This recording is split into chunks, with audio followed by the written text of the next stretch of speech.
আপনার অ্যান্ড্রয়েড ফোনে বারবার ম্যানুয়ালি ওটিপি টাইপ করার ঝামেলা কি বিরক্তিকর লাগছে? আজকের ভিডিওতে আমি দেখাবো কিভাবে খুব সহজেই এসএমএস ভেরিফিকেশন কোড ওটিপি সার্ভিসটি চালু করবেন। এই সেটিংসটি চালু করলে আপনার ফোনে আসা কোডগুলো অটোমেটিক ইনপুট হয়ে যাবে, যা আপনার সময় বাঁচাবে এবং কাজকে করবে আরও সহজ। চলুন দেরি না করে মূল প্রসেসটি দেখে নেওয়া যাক। প্রথমে আপনার ফোনের সেটিংসে ক্লিক করুন, আবারও নিচের দিকে স্ক্রল করুন, খেয়াল করুন গুগল অপশনে ক্লিক করুন।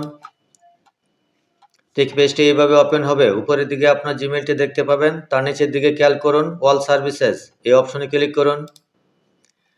ঠিক এরকমভাবে আবার পেজটি দেখতে পাবেন, কানেক্টেড ডিভাইস অ্যান্ড শেয়ারিং।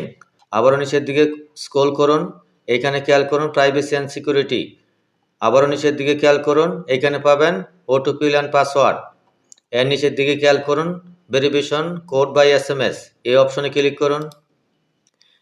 ঠিক এরকমভাবে পেজটি ওপেন হবে। এখানে দুইটি অপশন দেখতে পাচ্ছেন। প্রথমটি হচ্ছে OTP codes in apps and sites. তার নিচের দিকে খেয়াল করুন your OTP service can get verification codes from text message, অর্থাৎ আপনার ওটিপি পরিষেবার টেক্সট মেসেজ পেতে যাচাইকরণ কোড পেতে পারেন। তার নিচের দিকে খেয়াল করুন OTP codes in your default browser.